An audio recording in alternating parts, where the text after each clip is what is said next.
Lighthouse Point in Santa Cruz, and we're overlooking Steamer Lane, and we're going to chat today about Sea Otter 841 and some of the things that we've learned during this whole journey with her, and what we've really learned about how communities can come together to be wildlife stewards for the wildlife that are having to coexist among them. So to get things started, I'll just introduce myself. I'm Jenna Benthal. I'm the director and founder of Sea Otter Savvy.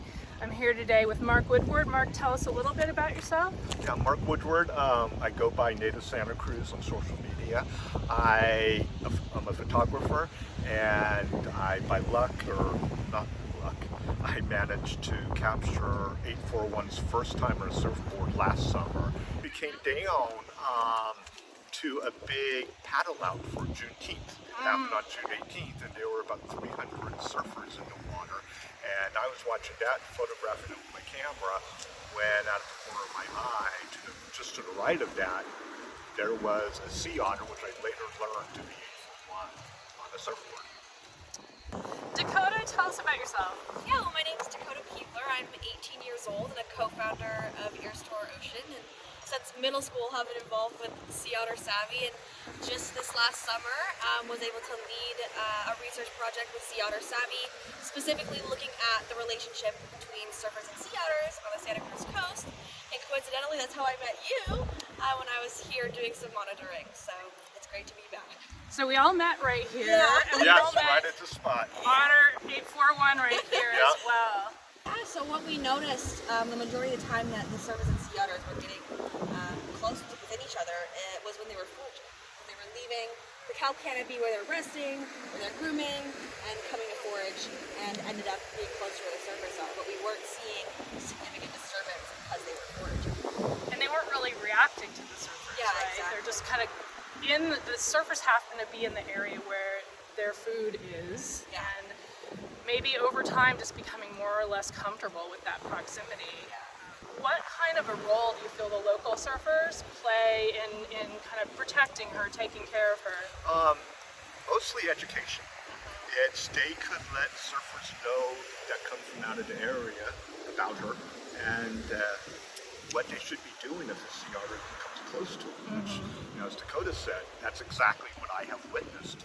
The vast majority of the surfers ignore her, even when she swims by just a few feet away, which is what they should be doing. Yeah. We don't want them to be that close, but sometimes they don't have a choice. Otter surfers love the water. They respect the marine life. They love surfing, and they want to take care of not just sea otters, but all wildlife. So you bring up a really good point, Mark, that there was this evolution of thought, of strategy, kind of a journey with 841 over the summer last year, and we were all a part of that and many others involved, and really wanting the outcome to be the best possible one for her. Something about the need to stay away. Yeah. I have been saying 50 feet, other people say slightly different numbers, but the bottom line is, if you're close enough for her to notice you're too close. Perfect. Yeah. And again, most of the problems are in the paddle boarders and the kayakers that come right into the campus when we're sleeping.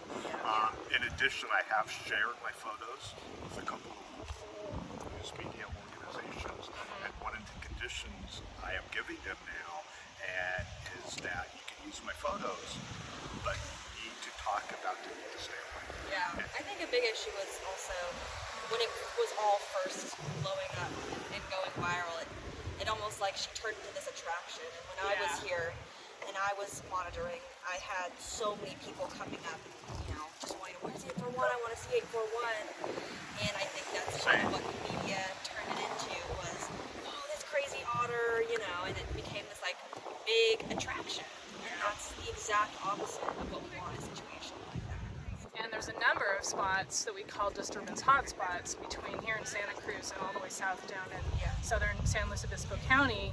And we monitor those hotspots on a weekly basis, and we saw a big uptick overall in pretty dramatic disturbance behavior that we hadn't really seen in years prior. We're seeing a lot of kayakers and stand-up paddleboarders coming right in this area, this kelp canopy where the sea otters were, And they want to get close, they want to get pictures. We saw, a man in his private kayak with his, big lens camera following this mom and her pup who was trying to enter a raft to rest. And you are not the first, nor will you be the last person to approach those otters for a photo that day. It's not a case of, I'm just doing this for a second, it's fine.